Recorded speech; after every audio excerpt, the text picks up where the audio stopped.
ঢাকা দক্ষিণ সিটি কর্পোরেশনের মেয়র হিসেবে বিএনপির তরুণ নেতা ইশরাক হোসেনকে শপথ পাঠ করানোর দাবিতে পঞ্চম দিনের মতো ঢাকার দক্ষিণ সিটি কর্পোরেশনের নগর ভবনে আন্দোলন চলছে। এই আন্দোলনে বিএনপির বিভিন্ন অঙ্গ সংগঠনের নেতাকর্মীরাও যোগ দিচ্ছেন। আজকে পঞ্চম দিনে এসে নতুন করে যুক্ত হয়েছে যে দাবি, তা হলো স্থানীয় সরকার উপদেষ্টা সজীব ভুঁইয়ার যে পদত্যাগের দাবিটি।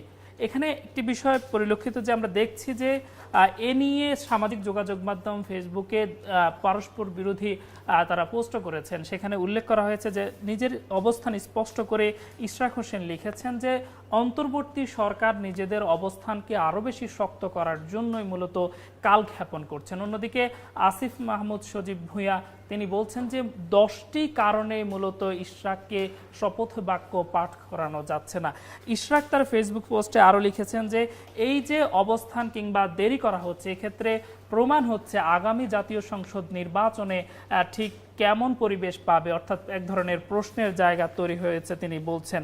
এরা আগে কিন্তু জানিয়ে রাখি যে শেখ হাসিনা সরকারের আমলে যে নির্বাচনটি হয়েছিল সেই ক্ষেত্রে সেখানে যে ফ্যাসিবাদের জন্ম হয়েছিল কিংবা নানা দিক সংকটের কথা আমরা গণমাধ্যমে উঠে আসছিল, ঠিক একইভাবে আজকের ফেসবুকে তিনি ইশরাক হোসেন লিখেছেন যে বর্তমান সরকারকেও একই সঙ্গে ফ্যাসিবাদের সঙ্গে তুলনা করেছেন।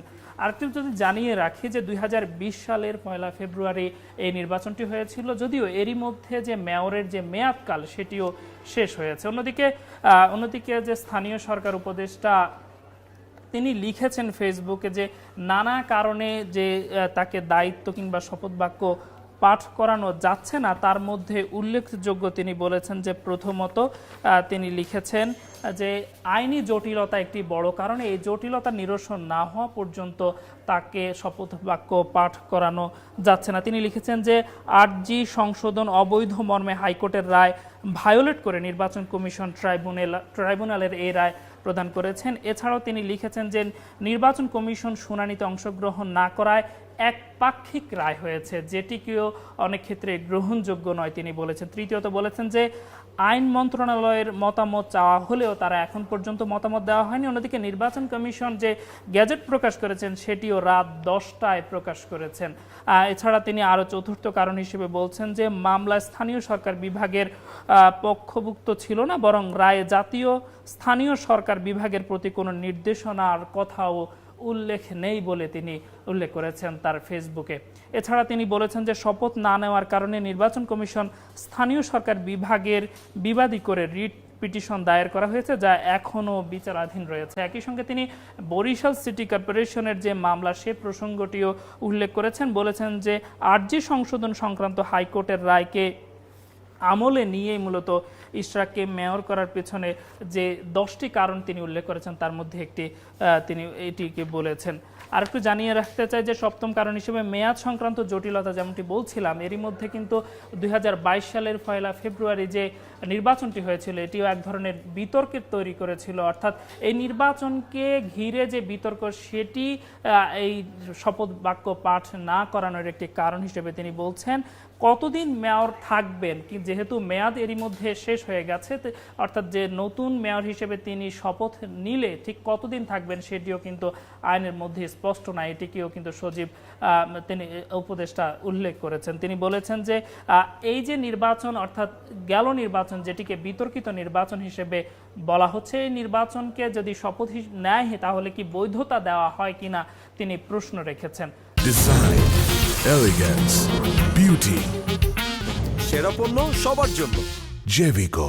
সব মিলিয়ে বলা যায় যে এই মেয়র হিসেবে ইশরাক হোসেন শপথ নিতে পারবেন কি পারবেন না, এটি যেমনিভাবে আইনের বিষয় কিংবা রায়ের ক্ষেত্রে বিতর্ক তৈরি হয়েছে, একইভাবে কিন্তু তার সমর্থক থেকে শুরু করে বিএনপির যে দীর্ঘদিনের যে গেল 5 দিনের আন্দোলন, সেখানে তারা বারবারই বলছেন যে দ্রুত সময়ের মধ্যে তাকে শপথ বাক্য পাঠ করাতে হবে। আরেকটি বিষয় জানিয়ে রাখি, এই যে 5 দিনের আন্দোলন চলছে এর মধ্যে কিন্তু নগর ভবনের যে সেবাগুলো সেটি বন্ধ রয়েছে, ফলে এক ধরনের ভোগান্তি তৈরি হয়েছে। দূর দূরান্ত থেকে যারা সেবা গ্রহীতা রয়েছেন তারা এসে ফিরে যাচ্ছেন, আর এতে যে ভোগান্তির মাত্রা আসলে 5 দিন হওয়ার কারণে এটি আরও বাড়ার শঙ্কা করা হচ্ছে। ফলে আগামীকাল কিংবা পরেও যদি আন্দোলনে যায় সেক্ষেত্রে যারা নিয়মিত সেবা গ্রহীতা রয়েছেন তারা যেমনিভাবে ফিরে যাচ্ছেন, অন্যদিকে যে সিটি কর্পোরেশনের যে প্রতিদিনকার কাজ সেটিও ব্যাহত হওয়ার কথা বলা হচ্ছে।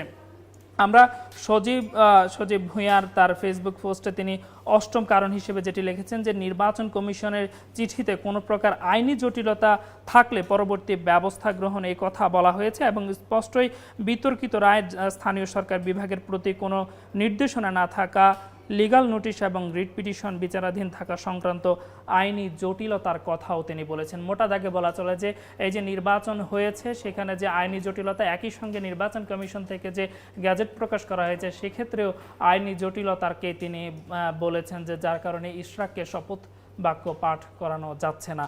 আরেকটি বিষয় জানিয়ে রাখি যে ইশরাক তিনি যেমনটি বলেছেন যে বর্তমান যে অন্তর্বর্তী সরকার তারা মূলত ইচ্ছে করে কিংবা সময় ক্ষেপণ করছেন, যার কারণে তার শপথ নিতে দেরি করা হচ্ছে।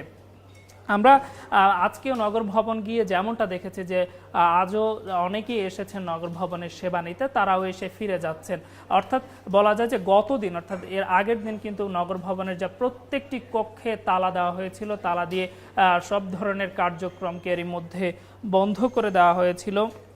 নবম কারণ হিসেবে যদি বলি, নবম কারণ হিসেবে বলা হয়েছে যে এই জটিলতা নিরসনে আইন মন্ত্রণালয়ের কিন্তু মতামত চাওয়া হয়েছিল। এখন পর্যন্ত তারাও ঠিক কিভাবে বা কি প্রক্রিয়া কিংবা ইশরাক কতদিন মেয়র হিসেবে দায়িত্ব পালন করতে পারবেন, যেহেতু এরই মধ্যে মেয়াদ শেষ হয়েছে, তার ব্যাখ্যা চাওয়া হয়েছিল, সেটিও কিন্তু এখন পর্যন্ত আইন মন্ত্রণালয় স্পষ্ট করেনি। ফলে এক ধরনের জটিলতা রয়ে গেছে। আবার তিনি 10ম কারণ হিসেবে বলছেন যে আওয়ামী লীগের আমলে অবৈধ নির্বাচন যেটিকে এই শপথ পাঠ করানোর মধ্য দিয়ে বৈধ করার হয়ে যায় কিনা সেটিও এক ধরনের প্রশ্নের জায়গা তৈরি হয়েছে।